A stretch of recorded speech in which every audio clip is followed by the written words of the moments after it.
Smart உங்களை அன்புடன் வரவேற்கிறது. Grass, explore, when. அனைவருக்கும் இந்த நாள் இனிய நாளாக அமைய வாழ்த்துக்கள். இன்னைக்கு ஒரு நல்ல டாப்பிக்கோட இந்த வீடியோவை நம்ம ஸ்டார்ட் பண்ணிடலாம். Chapter 2 Whole Numbers அதில் exercise 2.3 First sum which of the following will not represent 0 இதில் எது 0வை represent பண்ணாது அப்படின்னு கேட்டிருக்காங்க. First subdivision 1 plus 0 1 plus 0 1 hence it does not represent 0 ஏன்னா answer 1 வந்திருக்கு இல்லையா, answer 1 வந்திருக்கு, அதனால இது 0வை represent பண்ணல. 0 into 0 answer multiply பண்ணா answer 0, hence it represents 0 ஏன்னா answer 0 வந்திருக்கு. 0 by 2 0 divided by anything is 0, அதனால இதுவும் 0வை தான் represent பண்ணுது. 10 minus 10 divided by 2 10 minus 10 அப்படிங்கிறது 0 by 2 0 by 2வும் 0 தான், so இதுவும் 0வை தான் represent பண்ணுது. Second sum, if the product of two whole numbers is 0, ரெண்டு whole number multiply பண்ணும்போது 0 வருது அப்படின்னா can we say that one or both of them will be 0? so நம்ம என்ன சொல்லலாம் அப்படின்னா அந்த ரெண்டு whole numberல ஒன்று இல்லாட்டி ரெண்டுமே 0வா இருக்குமா, ரெண்டுமே 0ன்னு சொல்லலாமா அப்படின்னு கேட்குறாங்க. Justify through examples, ஒரு எக்ஸாம்பிள் வச்சு எக்ஸ்பிளைன் பண்ண சொல்றாங்க. ஸோ நமக்கு தெரியும் 0 கூட எதை மல்டிப்ளை பண்ணாலும் 0 தான் வரும். So if product of two whole numbers, ரெண்டு ஹோல் நம்பரை மல்டிப்ளை பண்ணும்போது 0 வருது அப்படின்னா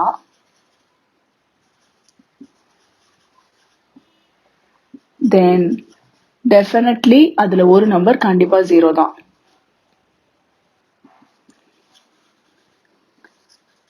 one of them is 0.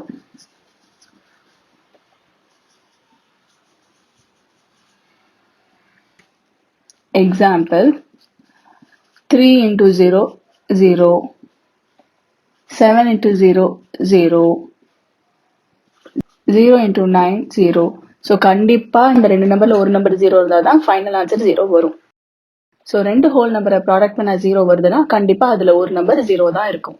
ரெண்டுமே 0வா இருக்க முடியுமா, both of them will be 0வா அப்படின்னு கேட்டிருக்காங்க இல்லையா, அதுவும் கொஞ்சம் பாசிபிள் தான். ஏன் அப்படின்னா if product of two whole numbers is 0, both of them may be 0. ரெண்டுமே 0வா கூட இருக்கலாம்.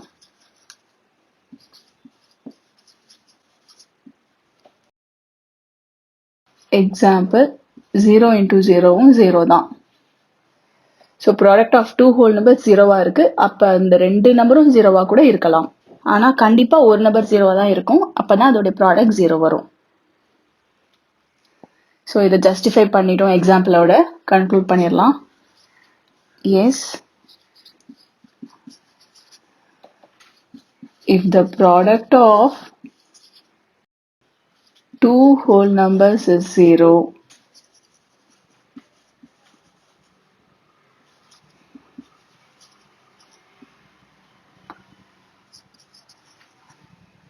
then one or both of them is 0. Third sum, if the product of two whole numbers is 1, ரெண்டு whole number multiply பண்ணா 1 வருதுன்னா can we say that one or both of them will be 1? அந்த ரெண்டு whole numberல ஒரு number இல்ல ரெண்டுமே 1 அப்படின்னு சொல்லலாமா அப்படின்னு கேட்டிருக்காங்க. Justify through examples. Third sum இந்த சம் மாதிரியே தான், இங்க 0 வச்சு கேட்டிருக்காங்க, இங்க 1 வச்சு கேட்டிருக்காங்க.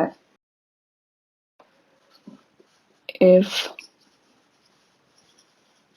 product of two whole numbers is 1,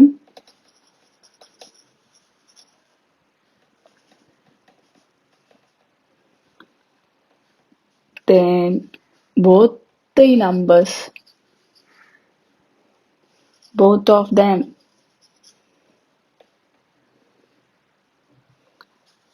should be 1. ரெண்டுமே 1 இருந்தாதான் ப்ராடக்ட் பண்ணும்போது நமக்கு 1 வரும். எக்ஸாம்பிள் 1 ones are 1, இன்னொன்னு என்ன கேட்டிருக்காங்கன்னா இதுல ஒரே ஒரு நம்பர் மட்டும் 1 இருந்தா ஓகேவான்னு கேட்டிருக்காங்க. ஆனா அது ஓகே கிடையாது. ஏன் அப்படின்னா பட் 5 into 1 5 ஆகிடும். 7 into 1 7 வரும். ஸோ ப்ராடக்ட் வந்து 1 வராது. ஒரே ஒரு நம்பர் மட்டும் 1ன்னு இருந்துச்சுன்னா. ஸோ இது வந்து கிளியரா தெரியுது. ப்ராடக்ட் ஆஃப் 2 ஹோல் நம்பர் 1 இருக்கணும்னா அந்த ரெண்டு நம்பருமே கண்டிப்பா 1ஆ தான் இருக்கணும் அப்படின்னு. ஸோ கன்க்ளூட் பண்ணிடலாம். Hence it is clear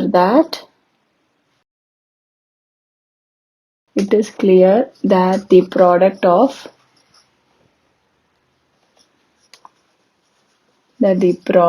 of two whole numbers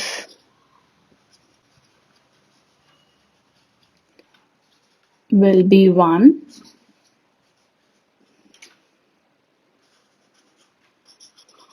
only if both the numbers are 1.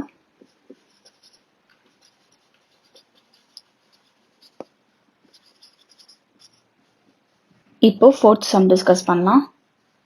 Fourth sum, find using distributive property. Distributive property use பண்ணி இதெல்லாம் solve பண்ண போறோம். First subdivision 728 into 101. இத 728 into இந்த 101 100 plus 1 நம்ம எழுதலாம். இப்போ இது a into b plus c ஃபார்மேட்ல இருக்கு. a into b plus c equal to a into b plus a into c. இந்த ஐடென்டி யூஸ் பண்ணி எக்ஸ்பேண்ட் பண்ண போறோம். a into b plus a into c. இது a, இது b, இது c. அதனால அதை யூஸ் பண்ணி எக்ஸ்பேண்ட் பண்ணியாச்சு. 728 into 100 2 0 extra plus 728 into 1 728. Add பண்ணா 73528. Second subdivision first term அப்படியே வச்சுட்டு into 1001 1000 plus 1 அப்படின்னு எழுதிக்கலாம். Same distributive property யூஸ் பண்ணி expand பண்ணலாம். a into b plus c equal to a into b plus a into c. a into b plus a into c. Multiply பண்ணா extra 3 zeros plus 5437 into 1 அதே value தான். இப்போ just add பண்ணி எழுதிடலாம். 5442437. C subdivision 824 into 25. 824 into 25 நான் 25 into 824 மாத்திக்கிறேன். ஏன்னா a into b யும் b into a யும் சேம் தான்.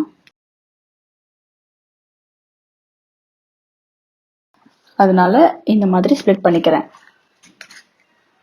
equal to 25 into இந்த 824 நான் 800 plus 24 பிரிக்கிறேன்.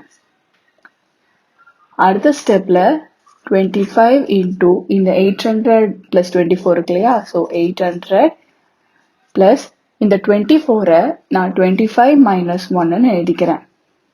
இப்போ எப்படி பார்த்தாலும் வேல்யூ மாறல. 800 plus 25 825 minus 1 824. இதே தான் இங்கேயும் இருக்கு. 800 plus 24 824. அதே வேல்யூ தான் இங்கேயும் இருக்கு. ஸோ ஜஸ்ட் நம்ம ரீஃபார்மேட் பண்ணியிருக்கோம். இப்போ இது a into b plus c minus d அப்படிங்கிற ஐடென்டிட்டியில் இருக்கு. இதுவும் டிஸ்ட்ரிபியூட்டிவ் தான். அடிஷன் அண்ட் சப்ராக்ஷன் சேர்த்து இருக்கு. இதை எக்ஸ்பேண்ட் பண்ணா a into b plus a into c minus a into d. இது a, இது b, இது c, இது d. ஸோ இந்த ஐடென்டி யூஸ் பண்ணி எக்ஸ்பேண்ட் பண்ணுறோம். இந்த ஐடென்டிலாம் என்னால் ஞாபகம் வச்சுக்க முடியல. 3 வேரியபிள் வரைக்கும் தான் எனக்கு ஓகேவா இருக்கு. இதில் அடிஷன் அண்ட் சப்ராக்ஷன் சேர்ந்து வருது, கன்ஃபியூஸ் ஆகுது, இந்த மாதிரிலாம் தோணுச்சுன்னா ஓப்பன் தி பிராக்கெட் பண்ணுறது தான் ஐடென்டி. இந்த மாதிரி இருந்துச்சுன்னா நம்ம பிராக்கெட்டை எக்ஸ்பேண்ட் பண்ணுவோம். கரெக்டா? a into b, a into c இங்க பிளஸ் இருக்கனால பிளஸ் போட்டோம், இங்க மைனஸ் இருக்கனால மைனஸ் a into d. அவ்வளவுதான் ஐடென்டி. தனியா மனப்பாடம் பண்ணணும்னு அவசியம் கிடையாது. இப்போ இந்த ஐடென்டி யூஸ் பண்ணி எக்ஸ்பேண்ட் பண்ணலாம். a into b plus a into c minus a into d. 25 into 800, 20,000 plus 25 25s are 625 minus 25 ones are 25 equal to 20,000 plus 625 minus 25 plus 600. இது ரெண்டுத்தையும் சால்வ் பண்ணிட்டோம். இப்போ ஆட் பண்ணா 20,600 தான் ஃபைனல் ஆன்சர். Fourth subdivision. இதையும் இந்த மாதிரி ஃபுல்லா பிரிச்சிடலாம். 4,275 into 125 125 into 4,275 எழுதிக்கலாம். ஏன்னா a into bயும் b into aவும் சேம் தான். இப்போ இதை எக்ஸ்பேண்ட் பண்ணலாம்.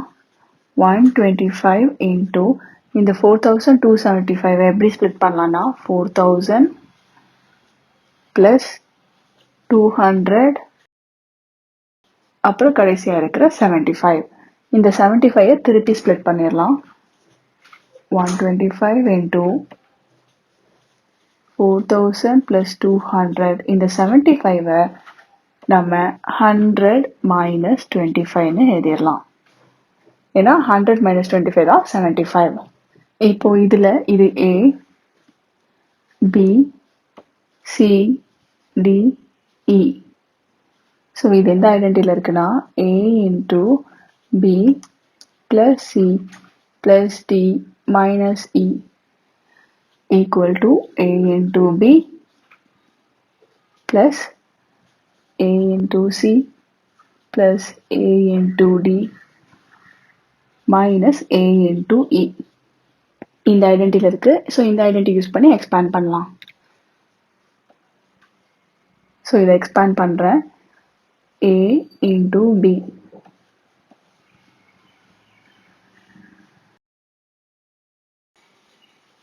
plus a into c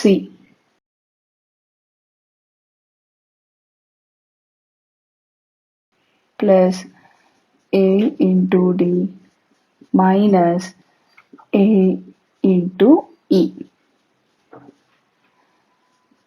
125 into 4,000 பண்ணா 5 lakh.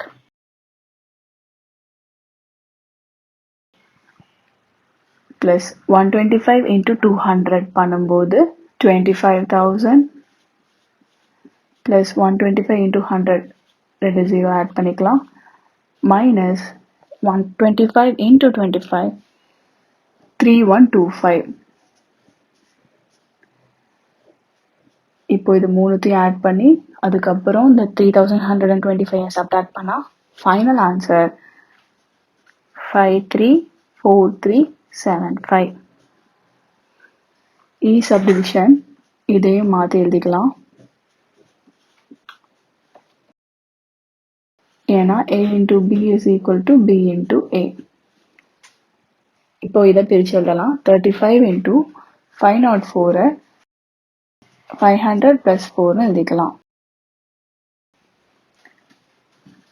a into b plus c equal to a into b plus a into c. expand பண்ணலாம். 35 a into b plus a into c. 35 into 500 17,500 plus 35 into 4 140. total add பண்ணா 17,640. இப்போ 5th sum. study the pattern. ஒரு pattern கொடுத்திருக்காங்க. அப்புறம் ஒரு ID next 2 steps. can you say how the pattern works? இந்த pattern எப்படி work ஆகுதுன்னு சொல்லியிருக்காங்க. ஸோ இதோட next 2 steps பார்த்தா இங்க 1 இருக்கு. 1 2 1 2 3 1 2 3 4 1 2 3 4 5. அதுக்கடுத்து பார்த்தா 1 2 3 4 5 6. இன்ட்டு எல்லாமே 8 தான். 8 ப்ளஸ் 1 2 3 4 5 அப்போ அடுத்தது 6 ஈக்குவல் டு மொதல் 9 அப்புறம் 9 8 9 8 7 9 8 7 6 9 8 7 6 5 அப்படி ரிவர்ஸில் நம்பர்ஸ் வந்துட்டே இருக்கு. So next 9 8 7 6 5 4. அடுத்த ஸ்டெப் என்னவா இருக்கும்? 1 2 3 4 5 6 அப்புறம் 7 வரும். இன்டூ 8 ப்ளஸ் 6 அப்புறம் 7. இங்கேயும் ரிவர்ஸில் எழுதும்போது எக்ஸ்ட்ரா ஒரு டிஜிட் வரும். ஸோ இதுதான் நெக்ஸ்ட் 2 ஸ்டெப்ஸ். இது கூட சேர்ந்து ஒரு ஹிண்ட்டும் கொடுத்துருக்காங்க. அந்த ஹிண்ட் என்னன்னா, இதுதான் கொடுத்துருக்கிற ஹிண்ட். 1 2 3 4 5 அப்படிங்கிற வேல்யூ எப்படி ஸ்ப்ளிட் ஆகுதுன்னா 5 டிஜிட்ஸ் இருக்கு. அதனால ஃபர்ஸ்ட் 5 1 ப்ளஸ் 4 1 3 1 2 1 ஒரு 1 இந்த மாதிரி ஒன்ஸ் இருக்கிற வேல்யூஸை ஆட் பண்ணாதான் இந்த 1 2 3 4 5. ஸோ இதை வச்சு இந்த பேட்டர்ன் எப்படி ஒர்க் ஆகுது அப்படின்னு நம்மள சொல்லியிருக்காங்க. ஸோ இந்த பேட்டர்ன் எப்படி ஒர்க் ஆகுதுன்னு பார்க்கலாம். First 1 into 8 plus 1 equal to 9 இருக்கு. ஸோ இந்த கொடுத்துருக்கிற பேட்டர்னை இங்கே எழுதிட்டேன். இது எப்படி ஒர்க் ஆகுதுன்னு இப்போ பார்க்கலாம். இவங்க ஃபர்ஸ்ட் இந்த வேல்யூ ஃபர்ஸ்ட் வேல்யூக்கு தான் இந்த மாதிரி ஸ்ப்ளிட் கொடுத்துருக்காங்க. அதை தான் நம்ம சப்ஸ்டியூட் பண்ண போகிறோம். ஒரே ஒரு 1 இருக்கிறதுனால ஒரே ஒரு 1 தான். Into 8 plus 1. அடுத்ததுல 2 வேல்யூ இருக்கு, அதாவது 2 டிஜிட் இருக்கு. அப்ப ஒன்ஸை 2 தடவை பிரிக்கிறோம். அதாவது என்னன்னா, இங்க 5 டிஜிட் இருக்கிறதுனால 1 2 3 4 5 5 டேர்மா ஆட் பண்றோம். அதே மாதிரி 5 ஒன்ஸ்லேருந்து ஸ்டார்ட் பண்ணி அப்படியே குறைச்சிட்டே வரும். இங்க 2 டிஜிட் இருக்கிறதுனால 2 டேர்மா பிரிக்கிறோம். 2 1லேருந்து ஸ்டார்ட் பண்ணி குறைச்சிட்டே வரணும். Into 8 plus 2. இது ஒன்றும் இல்லை, 12 11 ப்ளஸ் 1 அந்த மாதிரி ஸ்ப்ளிட் பண்றோம். இங்க 3 டிஜிட் இருக்கு. 3 ஒன்ஸ்லேருந்து ஸ்டார்ட் பண்ணணும். ஒரு ஒன்றா குறைச்சிட்டு வரணும். Into 8 plus 3. 111 ப்ளஸ் 11 ப்ளஸ் 1 பண்ணால் 123. ஸோ இந்த 123 இந்த மாதிரி ஸ்ப்ளிட் பண்ணுறோம். அடுத்ததுல 4 வேல்யூ இருக்கு. அதனால 4 1ல ஆரம்பிச்சு ஒவ்வொரு ஒன்றா குறைச்சிட்டே வர வரைக்கும் ஆட் பண்ணுவோம், சிங்கிள் 1 வர வரைக்கும். ஸோ 1111 ப்ளஸ் 111 ப்ளஸ் 11 ப்ளஸ் 1 பண்ணால் 1234. அந்த இன்டூ 8 ப்ளஸ் 4 அப்படியே தான் இருக்கும். நெக்ஸ்ட் இந்த ஸ்டெப், இதுக்கு தான் ஹிண்ட் அவங்களே கொடுத்துட்டாங்க. 5 1 அப்புறம் 4 1 3 2 1 இன்டூ 8 ப்ளஸ் 5. ஸோ இந்த 12,345 ஸ்ப்ளிட் பண்ணிட்டோம். இன்டூ 8 ப்ளஸ் 5 இதை சால்வ் பண்ணாலும் இதே வேல்யூ தான் வரும். எல்லாத்துக்குமே அதே மாதிரி தான். இதை சால்வ் பண்ணால் இந்த வேல்யூஸே தான் வரும். கடைசியாக நம்ம எழுதின 2 ஸ்டெப். ஸோ இந்த லாஸ்ட் 2 ஸ்டெப்ஸ் தான் நம்ம எழுதுனது. இதுவும் எப்படி ஒர்க் ஆகுதுன்னா, இங்கே 6 டிஜிட் இருக்கு. அப்போ 1 2 3 4 5 6 plus 1 2 3 4 5 plus 1 2 3 4 plus 1 2 3 plus 1 2 plus 1 into 8 plus 6. இதை சால்வ் பண்ணாலும் இந்த வேல்யூ வந்துடும். லாஸ்ட் ஸ்டெப், 7 டிஜிட் இருக்கு. 1 2 3 4 5 6 7 plus 1 2 3 4 5 6 plus 1 2 3 4 5 plus 1 2 3 4 plus 1 2 3 plus 1 2 plus 1 into 8 plus 7. அந்த வேல்யூ அப்படியே எழுதிடணும். ஸோ ஹிண்ட் ஃபர்ஸ்ட் டேர்முக்கு மட்டும் கொடுத்தனால அந்த ஃபர்ஸ்ட் டேர்மை மட்டும் ஹிண்ட் யூஸ் பண்ணி ஸ்ப்ளிட் பண்ணி எழுதுறோம். இதை சால்வ் பண்ணாலும் இந்த ஆன்சர்ஸ் தான் வரும். இதோட இந்த எக்ஸசைஸ் நம்ம கம்ப்ளீட் பண்ணிட்டோம். இந்த வீடியோவை பார்த்த அனைவருக்கும் நன்றி. இந்த வீடியோ உங்களுக்கு பிடிச்சிருந்தா லைக் பண்ணுங்கள். ஏதாவது டவுட்ஸ் இருந்துச்சுன்னா கீழே கமெண்ட் பண்ணுங்கள். அண்ட் எல்லோரோட பெனிஃபிட்டுக்காகவும் ஷேர் பண்ணுங்கள். அண்ட் முக்கியமாக சப்ஸ்கிரைப் பண்ணிடுங்க. அப்புறம் எந்த அப்டேட்ஸும் மிஸ் பண்ணாமல் இருக்க அந்த நோட்டிஃபிகேஷன் ஐக்கானையும் ப்ரெஸ் பண்ணுங்கள்.